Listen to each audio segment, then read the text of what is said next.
आज हम लोग न्यू चैप्टर इलेक्ट्रोस्टैटिक्स का ही सेकेंड पार्ट कह सकते हैं, कैपेसिटेंस स्टार्ट करेंगे। कैपेसिटर का कंडीशन है ना। तो कैपेसिटर या कैपेसिटेंस वर्ड जैसे यूज करे तो ये होता क्या है, कहाँ मिलता है, हमें किधर यूज करते हैं।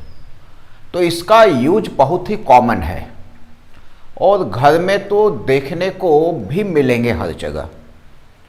अब सवाल है कि कहाँ, तो यदि थोड़ा बहुत यदि आइडिया हो तो इसको हम लोग कंडेंसर कहते हैं। कंडेंसर कभी कभी देखते होंगे घर पे कोई फैन है, उसका स्पीड कम हो गया, मतलब धीरे धीरे चल रहा है। 5 नंबर लगा के रखे हैं रेगुलेटर में, फिर भी धीरे धीरे चल रहा। कोई भी किसी से यदि जो जानकार है, मतलब हल्का फुल्का भी, वैसा नहीं, सिंपल कहेगा कंडेंसर बदलना पड़ेगा, क्योंकि उसी से स्पीड कम हो जाता है। तो फैन हो गया, फिर आ जाओ रेफ्रिजरेटर, उसमें भी कंडेंसर होता है, कूलिंग नहीं कर रहा है। किसी को मिस्त्री को बुला के ले आओ, मतलब जो फ्रिज की रिपेयर करता हो, या डायरेक्ट जाके बोलो उसको, भाई कि नहीं, कहीं पे भी फ़ोन पे ही बात करो कि रेफ्रिजरेटर है, उसकी कूलिंग प्रॉपर नहीं हो रही है, मतलब 2-2 घंटा लग जाता है हल्का सा ठंडा होने में। आइस जमाने की रखे थे, सुबह रखे तो शाम में जाके तैयार हुआ, जबकि 20-25 मिनट में तैयार हो जाता है नॉर्मली। तो कहेगा कंडेंसर बदलना पड़ेगा, फ़ोन पे ही बता देगा। सो क्या है कंडेंसर? यही है कैपेसिटर, इसी को कहते कैपेसिटर।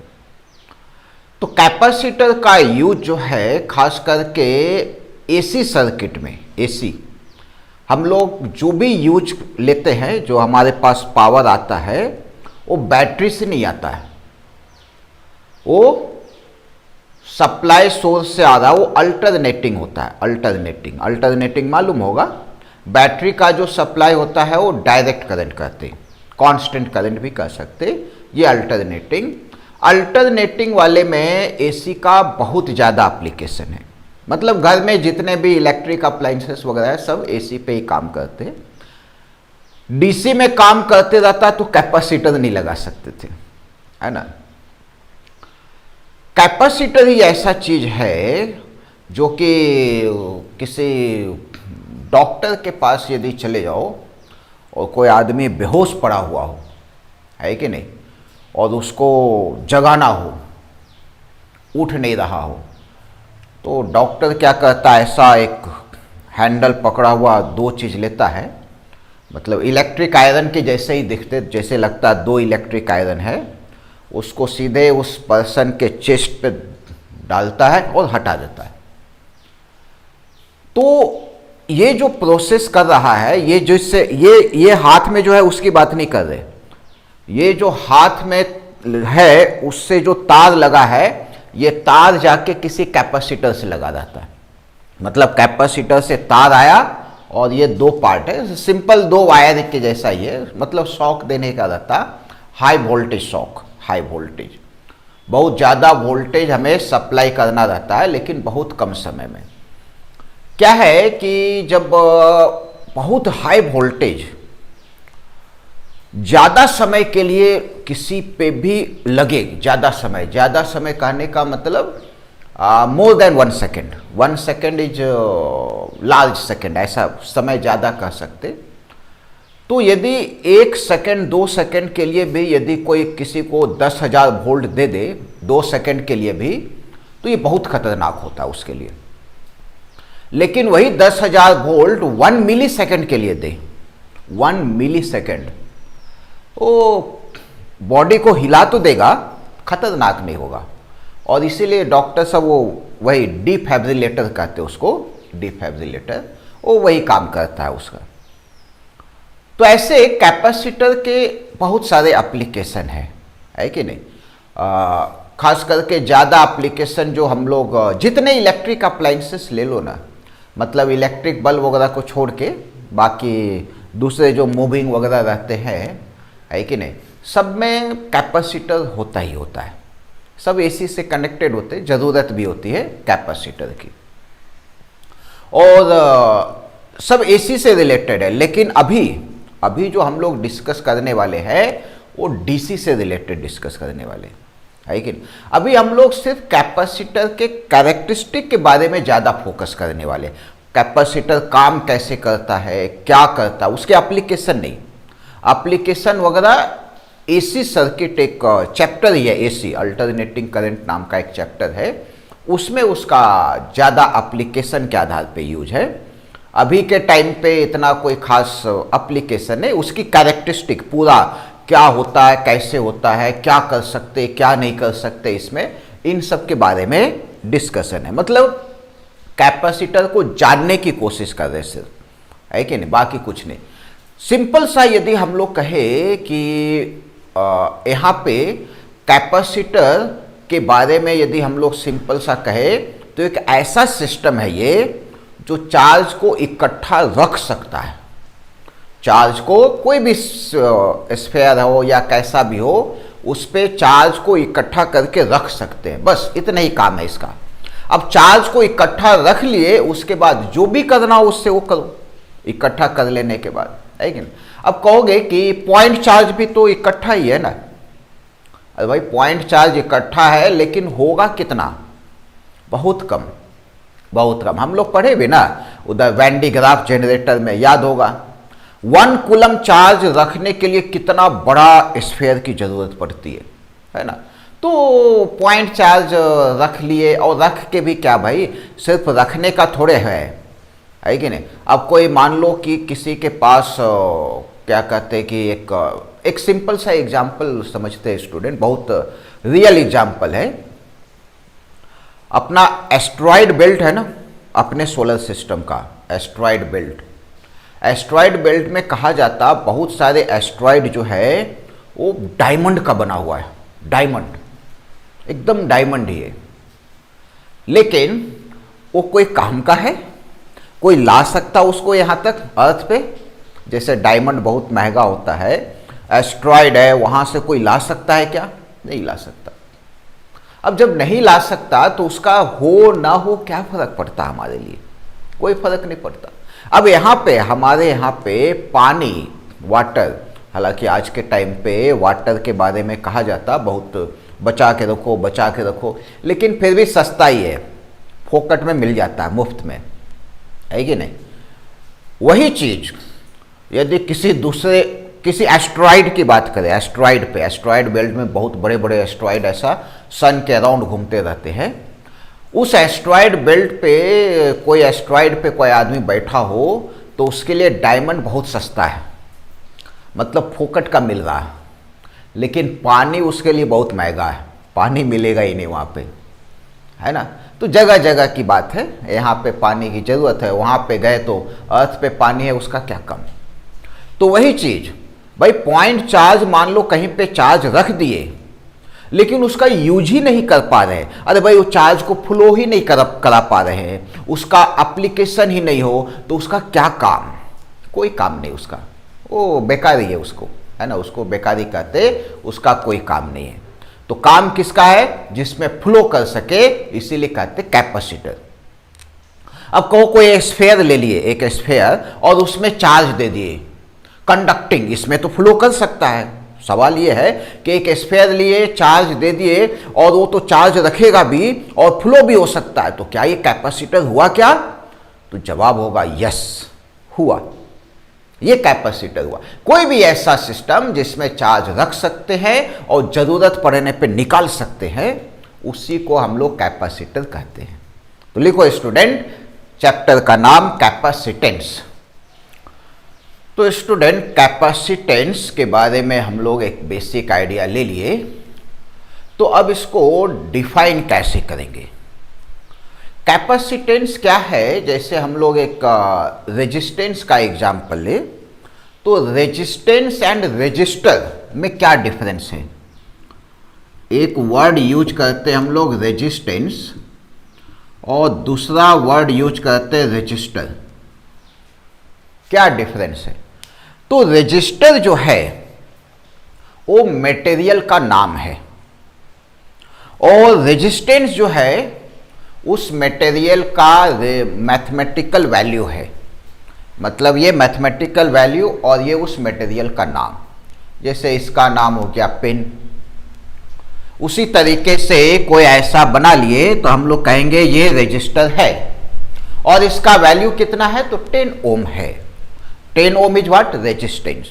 वैसे कैपेसिटेंस और कैपेसिटर होता है। कैपेसिटर उस ऑब्जेक्ट का नाम हो गया। अब जैसे अभी बात किए स्फेयर का, है ना, तो स्फेयर में यदि चार्ज है तो it is a sphere is a capacitor, बराबर। और उसका मैथमेटिकल वैल्यू वो कहलाता है कैपेसिटेंस। तो रेजिस्टेंस का क्या क्या है, तो रेजिस्टेंस कहते हैं हम लोग कितना चार्ज को अपोज करता है कि नहीं। करंट को अपोज ही करना होता है ना, रेजिस्टेंस का काम है रेसिस्ट करना, अपोज करना। तो करंट को अपोज जितना जोर लगा के करेगा उतना ज्यादा रेजिस्टेंस होगा। थोड़ा सा अपोज कर रहा है तो कम रेजिस्टेंस, ज्यादा अपोज कर रहा है ज्यादा रेजिस्टेंस। सिंपल है ना। कैपेसिटर क्या है, थोड़ा सा स्टोर कर रहा हो चार्ज, थोड़ा सा कैपेसिटेंस, ज्यादा स्टोर कर रहा हो ज्यादा कैपेसिटेंस। सिंपल है। मतलब दोनों में बहुत हद तक सिमिलरिटी के जैसा है। जैसे रेजिस्टेंस कहते हैं वैसे ही कैपेसिटेंस। अब सवाल है, जैसे किसी ने पूछा कि घर में डोमेस्टिक जो यूज होता है वो एसी होता है कि डीसी होता है। तो ये सब के सब जो होते हैं वो एसी होते हैं। हमारे पास जो सप्लाई होता है, सप्लाई जो आता है वो एसी ही आता है, डीसी नहीं आता। अब कहोगे कि लाइट कट जाने के बाद घर में इन्वर्टर लगा के रखे हैं, लाइट कट जाने के बाद लाइट आने के लिए, लाने के लिए, तो इन्वर्टर में तो बैटरी लगा होता है और बैटरी से पावर आता है। और बैटरी के बारे में तो मालूम है डीसी, बिल्कुल सही बात है। बैटरी तो डीसी ही सप्लाई करेगा, बैटरी एसी कभी नहीं सप्लाई कर सकता। लेकिन बैटरी से हम लोग डायरेक्ट करंट नहीं लेते हैं। बैटरी से जाता है एनर्जी किसमें, करंट किसमें, इन्वर्टर में। इन्वर्टर छोटा सा एक डब्बा होता है, वो डब्बा उसको एसी में बदलता है और एसी में बदलने के बाद फिर भेजता है। यदि वैसा ना करे तो ये जितने हमारे पास इलेक्ट्रिक अप्लाइंसेस है, बल्ब वगैरह को तो छोड़ दो, बल्ब तक कोई दिक्कत नहीं है कि नहीं। बल्ब तो एसी डीसी सब में चल जाता है। मतलब फिलामेंट वाला बल्ब की बात करें, फिलामेंट वाला, है ना। ट्यूबलाइट नहीं जलेगा, टीवी नहीं चलेगा यदि डायरेक्ट डीसी सप्लाई कर दे तो, क्योंकि सब एसी पे ही काम करता है। टीवी नहीं चलेगा, फ्रिज रेफ्रिजरेटर नहीं चलेगा, बहुत सारे चीज़। इलेक्ट्रिक आयरन चलेगा क्योंकि उसमें सिर्फ हीट करने का काम है। हीटर यदि कोई है तो वो चलेगा, है ना। तो ऐसे कुछ हीटिंग वाले चलेंगे, बाकी सब जो वर्किंग है, काम करने वाला, वो सब कोई काम नहीं करेगा। सबको एसी की जरूरत पड़ती है ना। तो हम लोग बात करेंगे कैपेसिटेंस का। तो कैपेसिटेंस डिफाइन कैसे करते हैं, तो सबसे पहले तो उसको लिख लेते हैं। पहले लिख लेते हैं कैपेसिटर क्या है। तो लिखो स्टूडेंट, कैपेसिटर। कैपेसिटर, तो कैपेसिटर लिखो, two conductor separated by some distance, two conductors separated by some distance such that they have equal and opposite charge,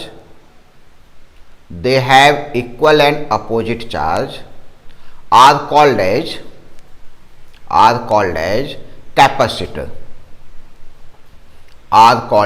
capacitor, है। दो कंडक्टर होना चाहिए, कैसा होना चाहिए, तो जैसा मन करे वैसा ले लो भाई, उसमें कोई पाबंदी थोड़े है। मान लो ऐसा एक कंडक्टर लिए और दूसरा कंडक्टर ऐसा लिए, दो कंडक्टर हो गए हमारे पास। रूल ये है कि इस पे यदि चार्ज Q है तो इस पे minus Q, equal and opposite, dipole के जैसा ही है। लेकिन डाइपोल में क्या पॉइंट चार्ज होता है, वो कंडक्टर पे नहीं होता, वो मॉलिक्यूल वगैरह पे, एटम वगैरह पे होते। और ये सिस्टम कहलाता है कैपेसिटर। दो कंडक्टर होना चाहिए, ये भी बहुत नॉन कंडक्टिंग रहा तो कैपेसिटर नहीं कहते, है ना। तो ये दोनों कैसा होना चाहिए, कंडक्टर। तो यहां लिख लेते हैं कंडक्टिंग होना चाहिए, कंडक्टिंग ऐसा। ये हो गया कैपेसिटर, बराबर, सिंपल सा है। कैसा होना चाहिए कंडक्टर, उससे कोई मतलब नहीं है कि नहीं। अब सवाल ये आ रहा होगा कि स्फीयर के बारे में तो बताए थे सर, वो तो एक ही होता है। तो ठीक है, वो क्या है कैसा है वो जब डिटेल में आएंगे तो सब डिस्कशन में आता रहेगा। बेसिक पार्ट ये है कि भाई ऐसा सिस्टम जो चार्ज रख सके कैपेसिटर कहलाता है, और फ्लो भी करा सके, जरूरत पड़ने पे दे भी सके। ऐसा नहीं कि रख लिए, अब नॉन कंडक्टिंग लगाते इसमें, सोचो नॉन कंडक्टिंग लगाते तो नॉन कंडक्टिंग में चार्ज तो दे दो, अब चार्ज निकालो उससे तो निकलेगा क्या। अरे भाई नॉन कंडक्टिंग में तो फ्लो ही नहीं होता, तो कहां से निकलेगा। तो कैपेसिटर हुआ क्या, नहीं हुआ, नो कैपेसिटर नहीं। अब ये दोनों नॉन, प्लस दे दो माइनस दे दो, कहो तो कैपेसिटर है, काहे को भाई, कहां से कैपेसिटर होगा, कोई काम ही नहीं करता ना, ये जैसा है वैसे ही रहेगा, बिना काम का है। ये कंडक्टिंग होना जरूरी है, करेक्ट, ये बना लो। और उसके बाद दूसरा टर्म लिखो कैपेसिटेंस। कैपेसिटेंस इसको C से रिप्रेजेंट करते, C कैपेसिटेंस। जैसे रेजिस्टेंस को R से, वैसे ही कैपेसिटेंस को C से रिप्रेजेंट करते हैं। क्या है भाई कैपेसिटेंस, कैसे डिफाइन करेंगे, तो R कैसे डिफाइन करते, तो R हम लोग लिखते हैं V/I, लिखते ना, वोल्टेज डिवाइडेड बाय करंट, यही होता है, बराबर है। तो यहां पे भी कुछ वैसे ही होना चाहिए। यहां पे हम लोग बात कर रहे थे इसमें कि करंट कुछ ज्यादा अपोज कर रहा हो, मतलब करंट कम आ रहा हो, कम आ रहा हो, अपोज करेगा तभी ना कम मिलेगा, तो ज्यादा रेजिस्टेंस होगा, रेसिप्रोकल, सही है। यहां पे कह रहे थे हम लोग ज्यादा चार्ज इकट्ठा कर सके तो ज्यादा कैपेसिटेंस, कम चार्ज इकट्ठा कर सके तो कम कैपेसिटेंस, बराबर। लेकिन एक टर्म और है इसमें, किसका, वोल्टेज का। यहां पे भी वोल्टेज का टर्म आएगा, मतलब चार्ज की बात तो कर रहे हैं हम लोग, ज्यादा चार्ज होना चाहिए तो ज्यादा कैपेसिटेंस, कम चार्ज होना चाहिए कम कैपेसिटेंस, ये तो सही है। अरे भाई कोई बैटरी का वोल्टेज, इनके बीच का वोल्टेज ही ज्यादा लगा दे तो चार्ज तो ज्यादा आएगा ही ना, नेचुरल है। अब कोई बैटरी बड़ा सा लगा दो तो करंट थोड़ा सा आएगा क्या, नेचुरल है, ज्यादा आएगा। तो इसका मतलब रेजिस्टेंस कम हो गया क्या। अब एक लोहे का रॉड लिए और इसको हमने कह दिया 10 ओम, ये 10 ओम है भाई, मार्केट से खरीद के लाए और कहे कि इसका 10 ओम रेजिस्टेंस है। अब यहां पे बैटरी लगा दिए, पहले लगाए 10 वोल्ट, करंट आ गया, चलो भाई करंट आ गया, बहुत अच्छा, कितना करंट, जितना भी आए 1 एम्पियर आ गया, करंट 1 एम्पियर। फिर यहां पे लगा दिए 100 वोल्ट, करंट 10 एम्पियर हो गया। अरे वाह करंट बढ़ गया, इसका मतलब रेजिस्टेंस कम हो गया क्या, नहीं भाई, हमने ये बदल दिया ना वोल्टेज। वोल्टेज फिक्स रखते हुए यदि करंट बढ़ता है, इसका मतलब रेजिस्टेंस कम हो रहा है। वोल्टेज फिक्स रखते हुए करंट कम हो रहा है तो कहेंगे रेजिस्टेंस बढ़ रहा है। यहां पे भी वैसे ही है, चार्ज यदि बढ़ रहा है तो कैपेसिटेंस ज्यादा, लेकिन वोल्टेज फिक्स रखना होगा, और उसी के आधार पे डिफाइन भी करते हैं। तो लिखो capacitance, it is the ratio of, it is the ratio of magnitude of charge on one of the conductor, magnitude of charge on one of the conductor and potential difference between the conductor, potential difference between the conductor, दोनों conductor के बीच का जो potential difference है ओ, मतलब simple सा कहे तो ऐसा हम लोग लिख सकते हैं, बहुत सिंपल है, C इक्वल टू एक का मैग्नीट्यूड, माइनस उनस कुछ नहीं, हमेशा पॉजिटिव, डिवाइडेड बाय वोल्टेज। अब समस्या यह है, चार्ज तो लिख लिया, वोल्टेज कहां का ले, क्या हमें यहां से यहां का वोल्टेज लेना चाहिए, या सेंटर से सेंटर का लेना चाहिए, या इधर के एंडिंग से इधर के एंडिंग का लेना चाहिए, इन तीनों में कौन सा लेना चाहिए? तो सिंपल सा है, सब लोग कहोगे सेंटर टू सेंटर वाला ले लो, सबसे बेस्ट तरीका है, वही लेते। ये कहीं ऑप्शन कुछ ना दिखे तो सेंटर टू सेंटर ही लेते। लेकिन ऐसा कोई टेंशन लेने की जरूरत नहीं है, तुमको जो मन करे वो ले लो। अब कहोगे कि इधर तो कम दिख रहा है, यहां ज्यादा दिख रहा है, यहां बहुत ज्यादा दिख रहा है, ऐसा कैसे? दिखने से नहीं होता है, सब सेम, तीनों का तीनों वोल्टेज भी ही है। अब कहोगे ऐसा क्यों? तो भाई मालूम है ना, यदि कोई कंडक्टर है, कोई भी कंडक्टर है, तो कंडक्टर को इक्वी पोटेंशियल कहते। कंडक्टर के हर एक पॉइंट पे, जो कोई भी पॉइंट पे पहुंच जाओ, हर जगह का पोटेंशियल सेम होता। यहां पे भी कंडक्टर में हर जगह पोटेंशियल सेम। यहां 100 वोल्ट तो हर जगह 100, कहीं भी ले लो। यहां 10 तो हर जगह 10, तो यहां से यहां का डिफरेंस 100 माइनस 10 90, यहां से यहां का 100 माइनस 10 90। सो नो मैटर कहां से लेना है, कोई फर्क नहीं पड़ता। So this is the capacitor. What is the unit? इसका एक स्पेशल यूनिट है, हालांकि यूनिट के बारे में कहे तो coulomb per volt, coulomb per volt. लेकिन इसका एक और यूनिट है, that is called as farad. F से रिप्रेजेंट करते, F, farad. Farad is very large unit. क्यों लार्ज यूनिट? क्योंकि सबको मालूम है चार्ज 1 कूलम बहुत बड़ा चीज होता है। हर समय चार्ज पड़े थे माइक्रो कूलम, मिली कूलम, नैनो कूलम, ऐसा चल रहा था। तो यहां पे भी तो वही प्रॉब्लम आएगा ना। चार्ज जब बहुत छोटा होता है, माइक्रो में वोल्टेज तो 5-10 वोल्ट कभी भी लगा सकते, अरे 220-30 वोल्ट तो अपने घर पे आता है। तो ऐसा कंडीशन में चार्ज यदि 200 माइक्रो कूलम भी लगाए और वोल्टेज 200, तो 1 माइक्रो में आएगा। तो इसीलिए farad is a bigger unit. Normally use में होने वाला यूनिट कौन सा होता है? Micro farad, milli farad, nano farad, pico farad. Pico मतलब समझते ना, 10 power minus 12, nano 10 power minus 9, micro 10 power minus 6, milli 10 power minus 3, ऐसा ही। कोई कह दे 10 पावर 3 फैराड, अरे पहले 1 फैराड तो ला के बताओ, जान निकल जाएगा। 1 फैराड में 10 पावर 3 फैराड कहां से लाएगा, है ना। चलो लिख लो इसको स्टूडेंट, इधर सब लिखने की जरूरत नहीं है।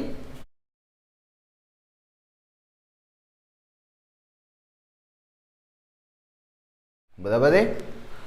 अब एक सवाल फिर उठ के आता है कि हम लोग कैपेसिटेंस पता कर रहे हैं। कैपेसिटेंस को मतलब सिंपल वे में कहे तो कैपेसिटी से ही निकल के आया है, कैपेसिटी टू होल्ड चार्ज, है ना। सिंपल वे में कहे तो कैपेसिटी है कितना चार्ज रखने का।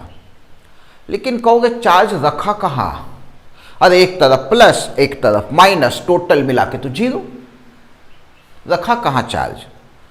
भाई कितना भी रखो, इधर +100 इधर -100, वो तो 0 ही आने वाला ना। बिल्कुल सही, कैपेसिटर पे नेट चार्ज हमेशा 0 होता है, हमेशा 0। लेकिन सवाल में कभी भी पूछे फाइंड चार्ज ऑन कैपेसिटर, तो 0 लिखे तो गए काम से। उसका सिंपल सा मतलब होता है एक प्लेट पे चार्ज, है कि नहीं। अब कहोगे कि जब नेट चार्ज 0 है तो चार्ज का कहाँ यूज हुआ? वो चार्ज तो रखा ही नहीं ना, वो तो इधर का उधर कर दो बराबर। ठीक है, एक्चुअली में क्या होता है, जब हम लोग एक तरफ प्लस चार्ज रखे और दूसरी तरफ माइनस, तो यहाँ इलेक्ट्रिक फील्ड आएगा, आएगा ही ना।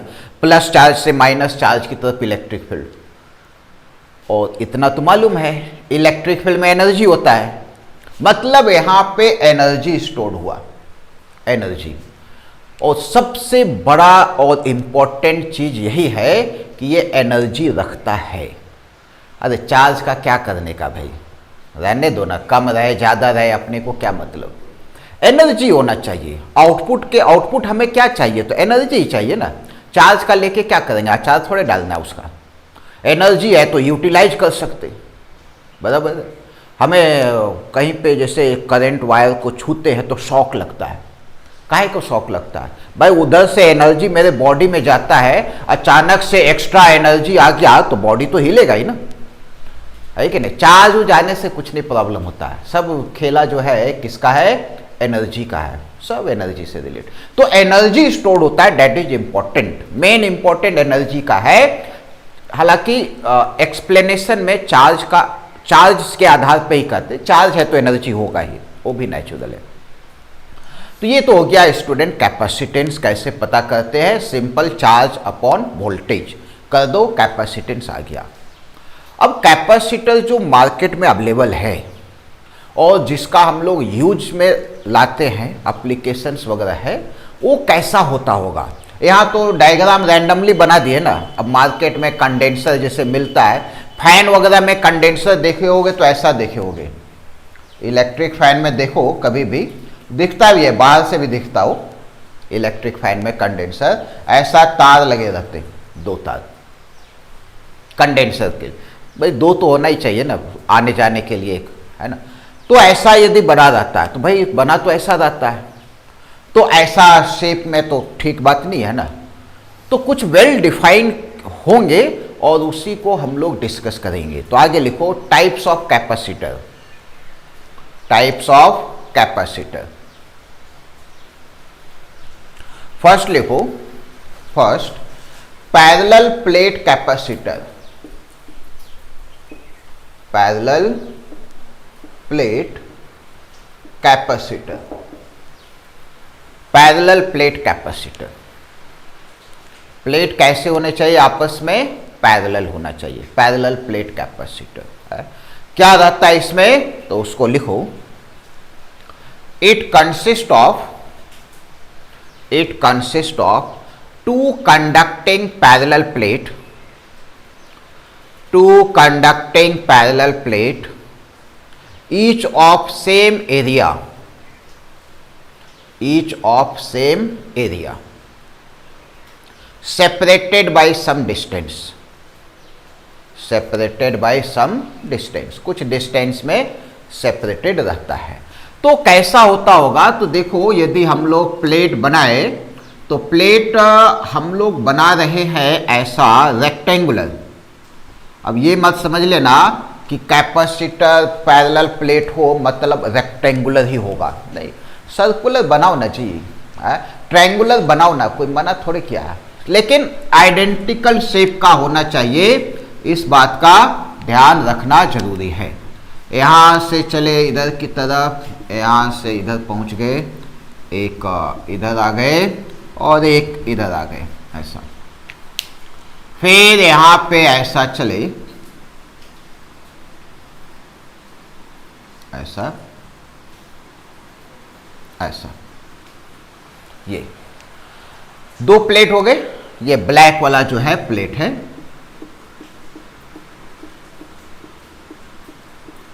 ऐसा 2, इनके बीच का डिस्टेंस ये हुआ d, separation between the plate, plate के बीच का सेपरेशन, और इसका एरिया हो गया एरिया A। अब A कितना लिखेंगे, तो इसका साइड लेंथ लिखे तो ये हो गया इसका लेंथ L और इधर B, so it is L into B, area, area is L into B। हम लोग क्या करेंगे, इसी को थोड़ा सिंपल वे में बनाए, तो ये वाला जो ऐसा क्या है, हर बार इतना मेहनत करेंगे कैपेसिटर बनाने में तो कहाँ बना पाएंगे जी, सवाल ही नहीं। तो इसको ऐसा बनाते हैं,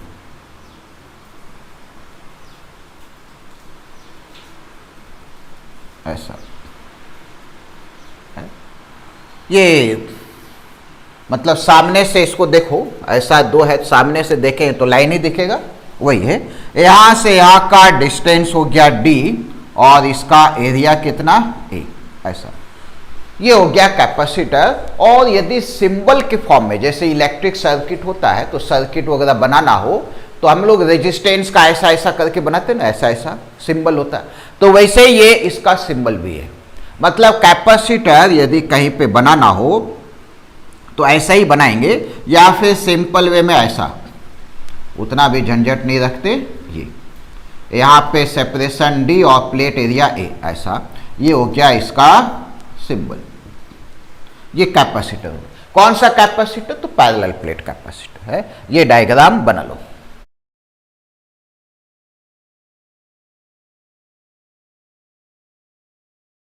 बराबर है स्टूडेंट। अब बात करेंगे कि इसका कैपेसिटेंस पता कैसे किया जाए। तो कैपेसिटेंस पता करने के लिए हम लोग क्या करेंगे, यहाँ पे एक बना लिए इसी तरह का कैपेसिटर, ऐसा सेपरेशन जो होता है डी बहुत ही कम होता है, बहुत कम है कि नहीं, खास करके मिलीमीटर का, तो मिलीमीटर से भी छोटा है कि नहीं, मिलीमीटर तो बड़ा मान के चलते, मिलीमीटर से भी छोटा कहेंगे, और इसका एरिया ए। अब इस पे चार्ज दे दिए प्लस क्यू और इस पे दे दिए माइनस क्यू, ऐसा बराबर है।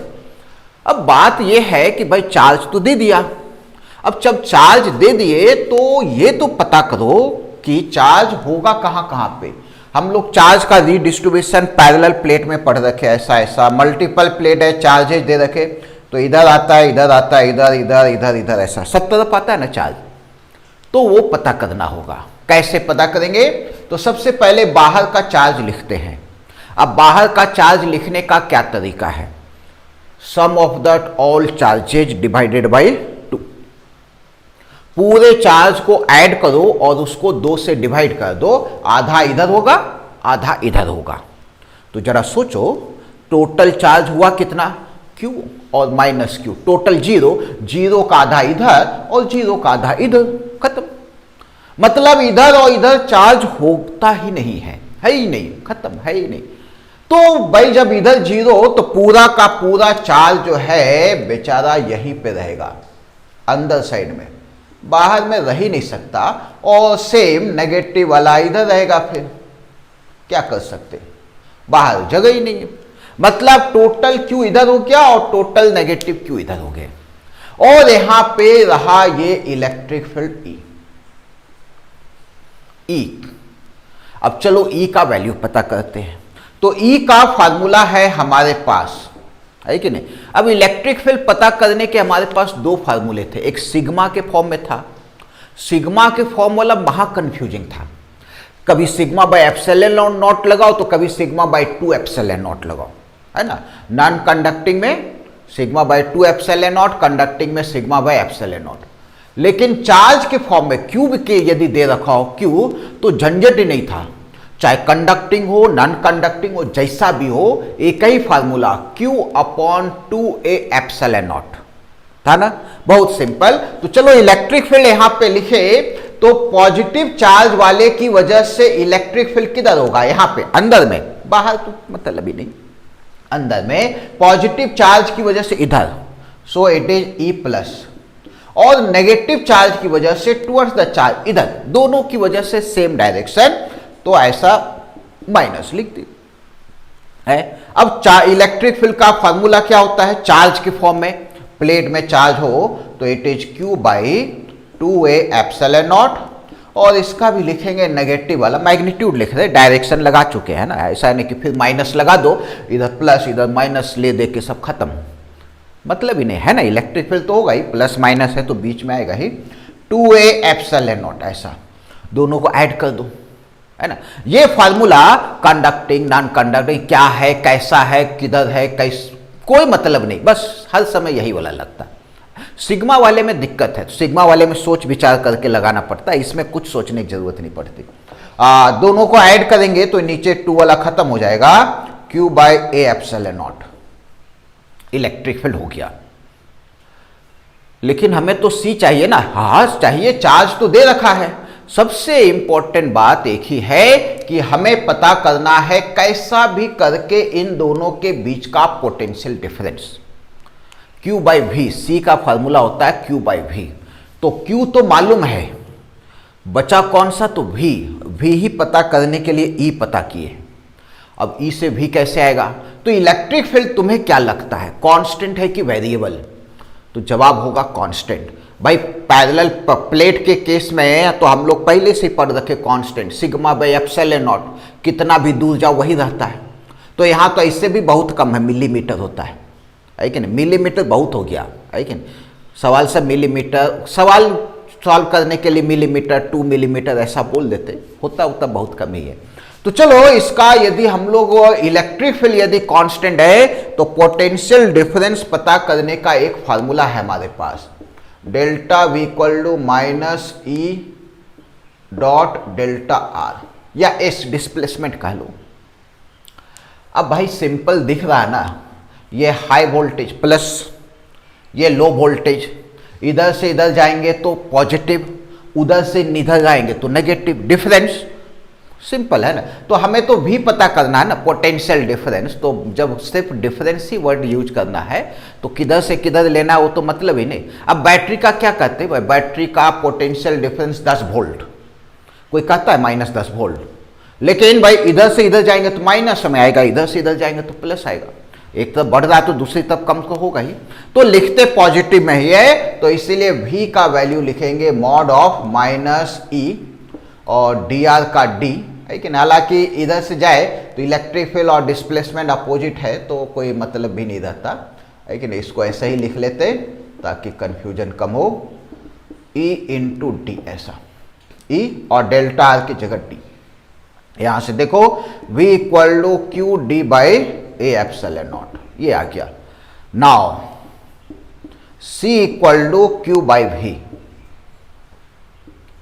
c equal to Q by Q D by A epsilon not, Q cancel है ना, c equal to epsilon not A by D. Capacitance parallel plate capacitor का, बराबर है, लिखो इसको।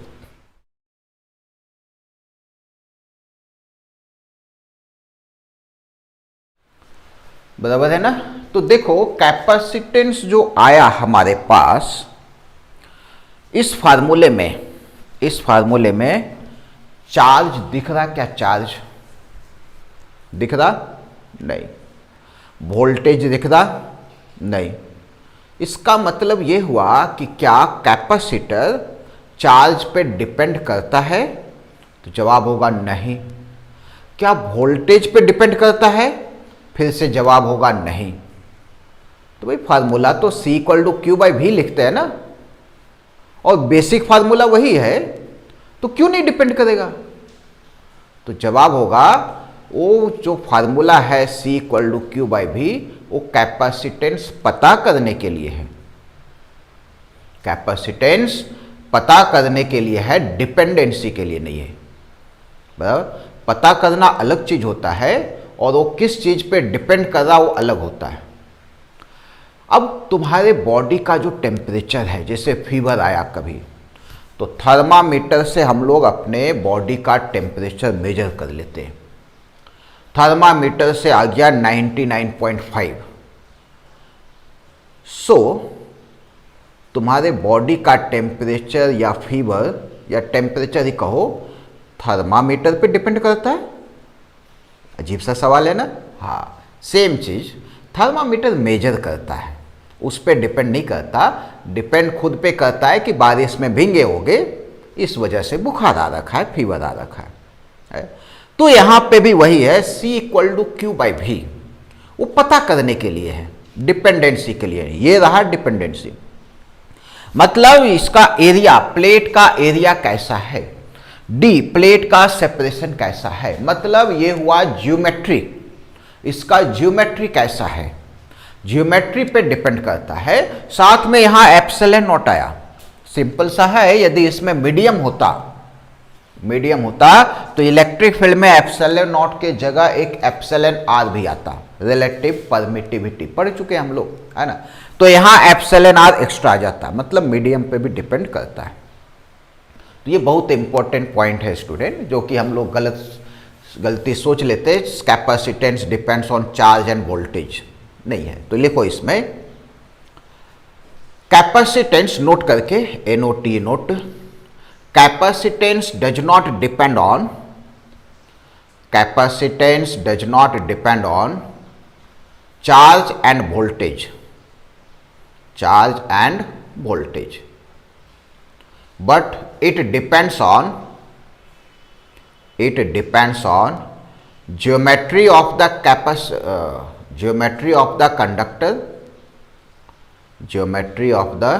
conductor and medium in between them, and medium in between them, उन दोनों के बीच में क्या मीडियम है उस पर डिपेंड करता है।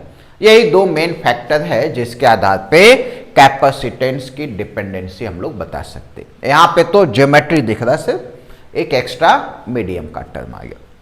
चलो, एक हो गया पैरेलल प्लेट कैपेसिटर, ये फार्मूला याद रखने का, और इसके आधार पे आसानी से हम लोग कैलकुलेशंस वगैरह कर सकते हैं। लेकिन आगे बढ़ने से पहले एक चीज थोड़ा सा हम लोग और डिस्कस करेंगे, वो है रेजिस्टेंस। यदि हमारे पास कोई ऐसा ब्लॉक हो, यहां से यहां का लेंथ इसका d है और एरिया a है, ऐसा this is length equal to d, और इसका रेजिस्टेंस पता करना है। रेजिस्टेंस, तो रेजिस्टेंस का फॉर्मूला याद होगा तुम लोग को, हम लोग लिखते हैं रो L बाई ए, ऐसा सिंपल है ना, लिखते ही मालूम होगा भाई, ये तो मालूम ही होगा। चलो L को हम लोग बदल दिए D में, ये कहलाता है रेजिस्टिविटी, सही है ना, हाँ कहलाता है रेजिस्टिविटी। इसका रेसिप्रोकल कहलाता है कंडक्टिविटी, ये भी पढ़े होगे लेकिन मालूम होगा कंडक्टिविटी। चलो उसमें बदल देते हैं, तो D by sigma A, sigma is conductivity, reciprocal of resistivity is conductivity. जरा इसको उल्टा करके देखें, सिग्मा ए बाई डी, ये क्या है सिग्मा, कंडक्टिविटी, गुड। ये क्या है एप्सिलॉन नॉट, परमिटिविटी। थोड़ा सा शब्द के मीनिंग पे जाए, कंडक्टिविटी कंडक्ट करना, ले जाना, चलाना, कंडक्ट करना। परमिटिविटी अलाउ करना, अलाउ करना, कुछ हद तक मिलता जुलता है ना। हाँ, यहां एरिया सही जगह पे है, ऐसा नहीं ऊपर नीचे नहीं है। यहां का डी, यहां का डी एकदम सही जगह पे, मतलब रेजिस्टेंस का उल्टा कैपेसिटेंस के जैसा है, दिख रहा है ना। अभी सिर्फ कंपेयर कर रहे है कि नहीं, बाकी इसका डिस्कशन वगैरह आगे और भी देखेंगे तो हर जगह वो मिलता जुलता नजर आएगा। अभी गारंटी नहीं ले रहा है कि भाई ऐसा है मतलब सब जगह उल्टा कर दो तो हो ही जाएगा। हकीकत में उल्टा कर दो तो हो भी जाता है, उसके और भी वजह है कि नहीं, और बीच बीच में आते रहेंगे तो पता चलता रहेगा। तो चलो ये तो हो गया पैरेलल प्लेट कैपेसिटर। चलो स्टूडेंट दूसरा लिखो, cylindrical capacitor. Cylindrical capacitor,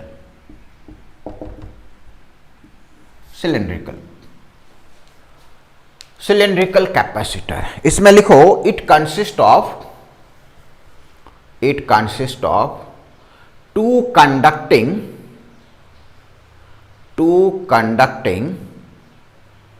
coaxial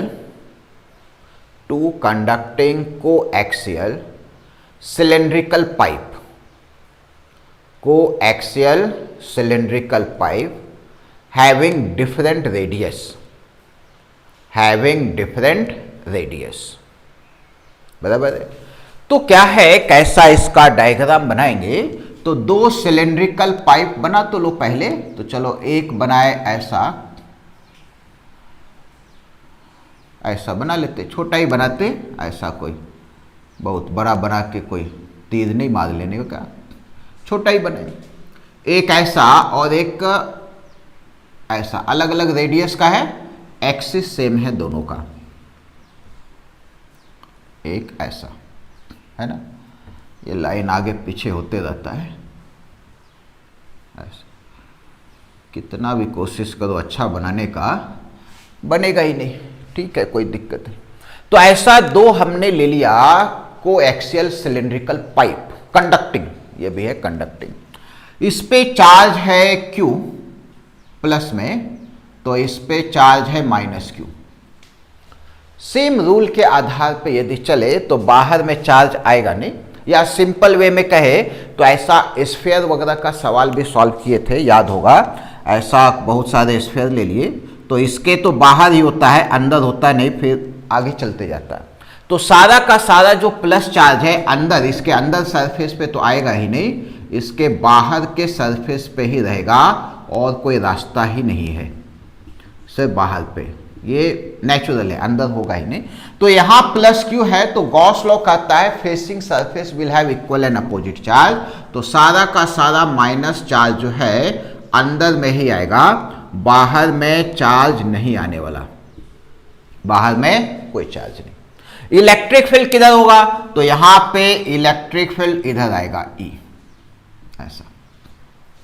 radius का डिस्कस करें तो इसका रेडियस हो गया R1 और इसका रेडियस ले लिए R2, अलग अलग रेडियस, और लेंथ इसका सिलेंड्रिकल है तो इसका लेंथ L कह दी, बराबर है ना। ये हो गया सिलेंड्रिकल कैपेसिटर, सिंपल सा डायग्राम बना लिए। अब इसमें हमें पता क्या करना है, तो चार्ज दे रखा है इन दोनों के बीच का पोटेंशियल डिफरेंस, लेकिन इस बार सवाल यह है कि क्या इलेक्ट्रिक फील्ड कांस्टेंट रहेगा क्या, तो जवाब होगा नहीं, क्योंकि हम लोग को मालूम है सिलेंडर के गॉस लॉ के आधार पे सिलेंड्रिकल चार्ज सिस्टम या वायर का पता किए थे, formula 2k lambda by R is distance, R पे इनवर्सली डिपेंड करता है, कांस्टेंट नहीं होता, जैसे जैसे दूर जाएंगे कम होता जाएगा। तो इस बार हमें कुछ दूसरा तरीका, मतलब इंटीग्रेट करके पोटेंशियल डिफरेंस पता करना होगा। पता तो पोटेंशियल डिफरेंस ही करना, और कुछ करना ही नहीं है ना। तो कैसे पता करते, देखो हम लोग कोई भी डिस्टेंस आर पे इलेक्ट्रिक फील्ड पता कर लेते हैं, है कि नहीं। कोई भी डिस्टेंस ले लिए यहां से आर, उसी का इलेक्ट्रिक फील्ड ई दे रखा है। तो इलेक्ट्रिक फील्ड यदि हम लोग लिखे हेयर ई इक्वल टू, एक तो प्लस चार्ज की वजह से, दूसरा माइनस चार्ज की वजह से, नेचुरल है भाई, होता ही है, तुम लोग को भी मालूम हो। प्लस वाले की वजह से कैसा, सिलिंड्रिकल पाइप है और ये पॉइंट जो है प्लस वाले के लिए आउटसाइड है, आउटसाइड का formula 2k lambda by R, जो फार्मूला है वही लिख दिए, बाकी कुछ इधर उधर किए ही नहीं। माइनस की वजह से, माइनस के लिए सिलेंडर के अंदर का पॉइंट, पाइप के अंदर इलेक्ट्रिक फील्ड कितना होता है, 0, जैसे स्फेरिकल शेल के अंदर 0 होता है, वैसे सिलेंड्रिकल पाइप के अंदर 0 है कि नहीं। ये गॉस लॉ में डिस्कस भी किए थे, याद होगा। सो इट इज 0। तो नेट इलेक्ट्रिक फील्ड रहा, लेकिन लैम्डा में कैलकुलेशंस वगैरह कठिन काम है, हम लोग बदल लेते हैं। चलो के को भी बदल लेते हैं, के की जगह 1/4 पाई एप्सिलॉन नॉट, लैम्डा की जगह q by L, charge q और लेंथ l, है ना, और r तो ये रहेगा ही, E equal to q by 2 pi epsilon not l into 1 by R E. तो डेल्टा v, जो कि हम लोग मैग्नीट्यूड वाइज लिखेंगे, v का वैल्यू है कि नहीं, v लिखो ना, क्या डेल्टा v लिखने का, माइनस बदल रहा है ना इस बार, तो सो it is E D R का इंटीग्रेशन, कहां से कहां, अब सिंपल है भाई, यहां से यहां चलो या इधर से इधर चलो, फर्क क्या पड़ता, हमें तो मैग्नीट्यूड ही लिखना है ना, तो इसीलिए किधर से किधर भी चलो। हालांकि इधर से इधर जाएंगे तो नेगेटिव आएगा, प्लस से माइनस जा रहे तो नेगेटिव, इधर से इधर जाएंगे तो पॉजिटिव, तो हम लोग चलो वैसे ही कर लेते हैं, R2 से R1 तक आ गए ताकि पॉजिटिव ही आ जाए, है ना। तो क्या करेंगे, अब इसको आगे लिखेंगे, v इक्वल टू ई का वैल्यू लगा दिए, कितना होता इधर q by 2 pi epsilon not l 1 by R D R, ऐसा कहाँ से कहाँ, R2 से R1 तक।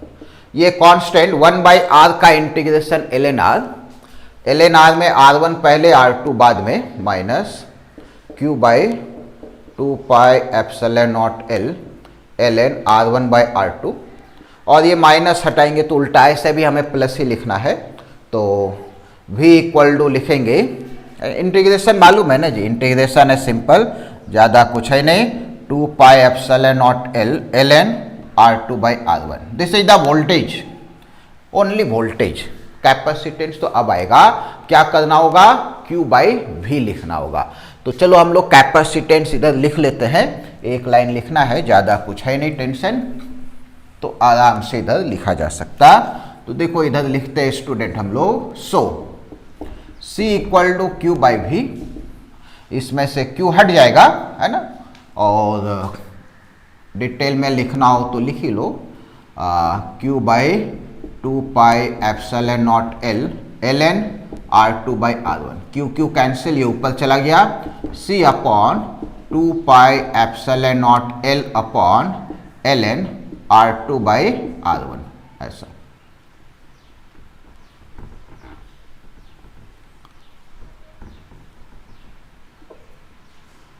R2 ln R2 by R1, this is the capacitance, cylindrical capacitance, ऐसा है ना, ये सिलेंड्रिकल कैपेसिटेंस आ गया। Again epsilon not medium, L is length, geometry, R2 by R1 again geometry, geometry पे डिपेंड कर रहा है, करेक्ट है, लिखो इसको।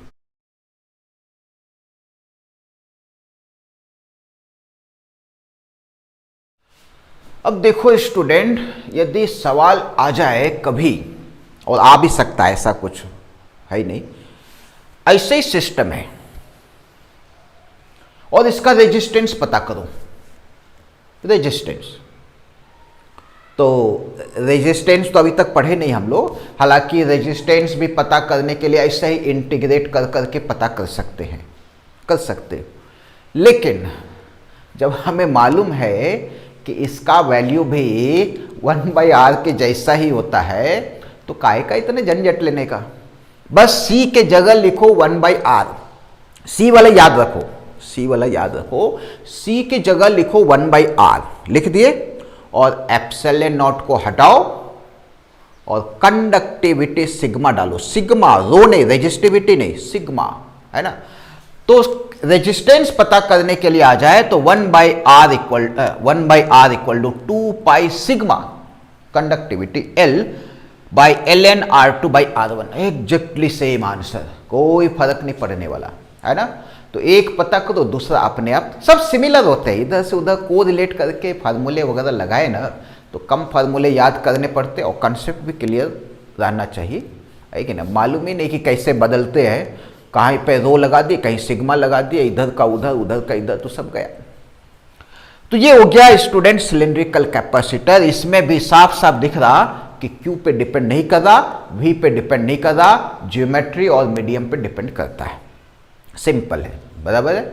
यानी कि एक कैपेसिटर किसी ने बना के दे दिया तुमको, मार्केट से खरीद के ले आए, उसमें लिखा है 2 माइक्रोफैराड, है कि नहीं, 2 माइक्रोफैराड कंडेंसर, कंडेंसर के नाम से बिकता है, कैपेसिटर के नाम से नहीं बिकता। कंडेंसर लेके आए, और कंडेंसर बिकता कैसे, कहता कि दो का कैपेसिटर दे दो, 2.5 वाला कैपेसिटर, वो माइक्रोफैराड वगैरह सब साइड में रख देते, बोलता ही नहीं कोई, 2 का कैपेसिटर लगाना होगा, 2.5 का लगाना होगा, ऐसा गए ले आए। अब वोल्टेज बदल देने से क्या 2.5 से 5 हो जाएगा, वो नहीं हो जाएगा ना, वही का वही रहेगा, सेम टू सेम, कोई फर्क नहीं पड़ता। तो ये हो गया सिलेंड्रिकल। अब बात करते हैं स्फेरिकल, लिखो student, third spherical capacitor, spherical capacitor, इसमें लिखो इट कंसिस्ट ऑफ 2 कंडक्टिंग तो होना बहुत जरूरी है, it consist of 2 conducting spherical shell, it consists of 2 conducting spherical cell having different radius,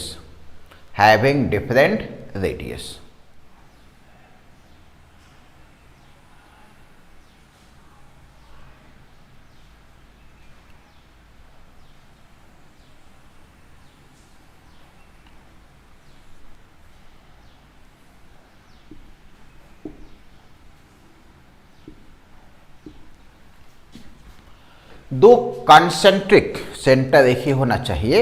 अब चार्ज पे तो डिपेंड करता नहीं है ना, तो तुम्हारी मर्जी, जिधर मन करे उधर चार्ज दे दो। अभी तक क्या है, तुम लोग कहते आए होगे सिलेंडर में भी अंदर में पॉजिटिव बाहर नेगेटिव, अंदर में नेगेटिव नहीं दे सकते क्या? क्यों नहीं दे सकते, हम दे के दिखाएंगे। तो यहां लिख दिए माइनस क्यू, तो इधर प्लस क्यू। ये वाला चार्ज जो है अंदर तो आएगा नहीं, सरफेस पे ही रहेगा, और ऐसा डिस्कस कर भी चुके हम लोग। तो यहां पे हो गया minus, facing surface equal and opposite charge, तो इधर होगा प्लस।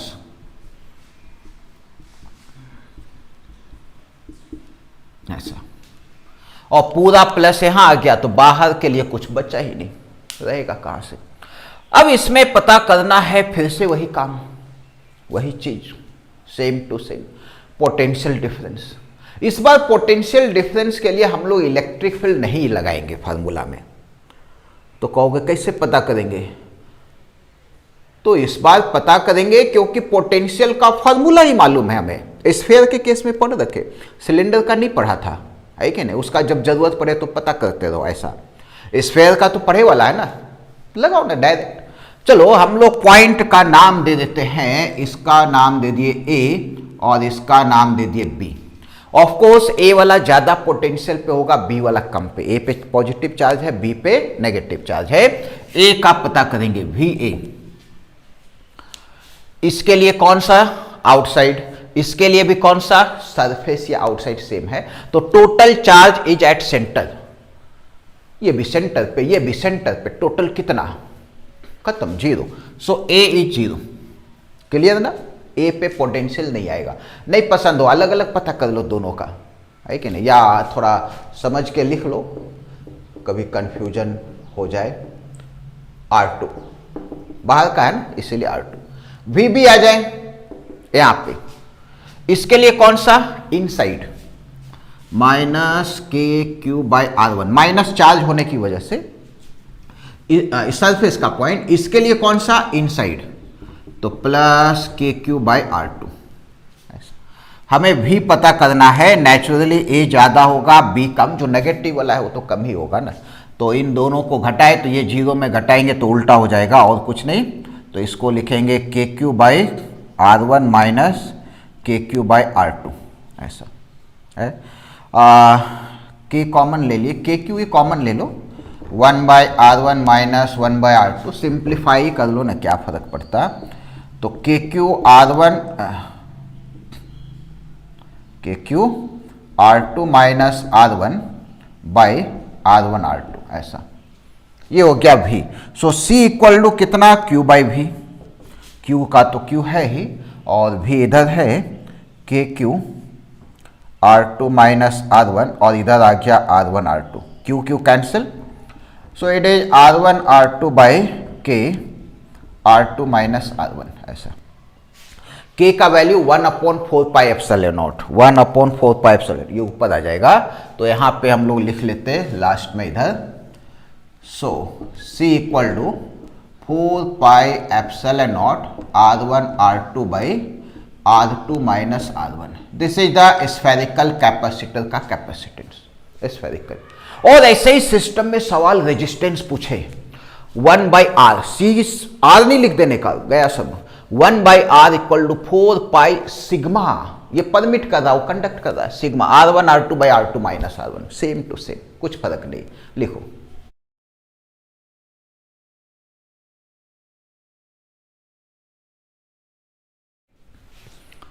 स्फेरिकल में ही एक और नाम है इसका, कौन सा? तो लिखते आइसोलेटेड स्फेरिकल कैपेसिटर। तो लिखो isolated spherical capacitor, 4th number, isolated spherical capacitor. इसमें लिखो it consist of a conducting, it consists of a conducting sphere or spherical shell, conducting sphere और spherical shell। या तो स्फेयर ले लो या स्फेरिकल शेल, अंदर से मतलब ही नहीं होता ना, तो सॉलिड हो हॉलो हो कोई फर्क नहीं पड़ता, हमें तो बाहर से मतलब है, चार्ज से। और कंडक्टिंग में चार्ज सरफेस पे ही होगा। तो ऐसा लिए और इसका रेडियस r कह दी, यहाँ पे चार्ज प्लस क्यू दे दी, माइनस भी दे सकते, वैसा कोई आफत नहीं। बाय डिफॉल्ट हर समय प्लस ही लेते हैं, इसीलिए प्लस। जो मन करे माइनस तो माइनस, चार्ज पे डिपेंड ही नहीं करता ना, एक्चुअल में चार्ज पे डिपेंड ही नहीं करता। अब सवाल है कि दूसरा वाला कंडक्टर किधर, दूसरा वाला किधर। तो अभी स्फेरिकल डिस्कस किए थे, ऐसा करके था, यहां पॉजिटिव और इधर नेगेटिव, यहां से इलेक्ट्रिक फील्ड इधर टर्मिनेट, खत्म हो गया ना, बाहर जाता भी नहीं, बाहर इलेक्ट्रिक फील्ड जीरो। यहां पे डिस्कशन शुरू करें तो यहां क्यू चार्ज है प्लस, यहां माइनस है, तो नेट चार्ज जीरो, तो इलेक्ट्रिक फील्ड जीरो, बाहर है ही नहीं। मतलब यहां से इलेक्ट्रिक फील्ड यहां टर्मिनेट हो जा रहा। इससे चलने वाला इलेक्ट्रिक फील्ड कहां टर्मिनेट होगा, इन्फिनिटी पे। और कहां, बीच रास्ता में तो कुछ है ही नहीं ना, तो इन्फिनिटी पे। मतलब दूसरा वाला जो स्फीयर है, दूसरा वाला जो है वो इन्फिनिटी पे ऐसे बड़ा सा है, जहां electric line of force terminate हो जा रहा। एक्चुअल में हमें क्या चाहिए, दो कंडक्टर नहीं चाहिए। दो कंडक्टर, वो तो मतलब एक जनरल कंसेप्ट है कि दो कंडक्टर की जरूरत पड़ती ही पड़ती है, तभी तो चार्ज रखेंगे तो इलेक्ट्रिक फील्ड होगा और एनर्जी स्टोर होगा। तो उसी की वजह से यहां पे दूसरे की जरूरत है, लेकिन चार्ज देने से इलेक्ट्रिक फील्ड है और इलेक्ट्रिक फील्ड में एनर्जी होता भी है, तो दूसरे की जरूरत नहीं है यहां पे, इसमें जरूरत नहीं है। बेसिक है कि भाई चार्ज स्टोर करके रख सके, एनर्जी हो, चार्ज फ्लो कर सके, बस यही तीन क्राइटेरिया है। तो पैरेलल प्लेट, अब एक प्लेट ऐसा लगा देते हैं, एक प्लेट, तो चार्ज तो आ जाता, दोनों तरफ आता, एनर्जी भी आता, फ्लो नहीं होता, फ्लो का सेगमेंट खत्म हो जाता है इसमें, जैसा फ्लो चाहिए वैसा नहीं होता है कि नहीं। तो इसीलिए इसका कोई खास यूज नहीं, इसका है वोल्टेज है, पोटेंशियल वगैरह है। तो चलो इसका यदि हम लोग पता करें तो इस पॉइंट का वोल्टेज पता कर लो V, तो V इक्वल टू कितना, के क्यू बाई आर, यही होता ही है V पोटेंशियल का, के क्यू बाई आर। तो C कितना, और इन्फिनिटी पे है ना दूसरा, तो मतलब ही नहीं है दूसरा वाला, इस पे इसी का वोल्टेज पता करना। मतलब difference between conductor, potential difference लिखते हैं, डिफरेंस बिटवीन कंडक्टर, एक ये और दूसरा इन्फिनिटी, मतलब ही नहीं, इन्फिनिटी का काम खत्म। C equal to Q by V, C equal to Q by K Q by R, cancel, R by K, और K का वैल्यू रख दे, so it is 4 pi epsilon naught R। Isolated spherical capacitor, मतलब कोई sphere कहीं पे रखा हो, so it behave as capacitor.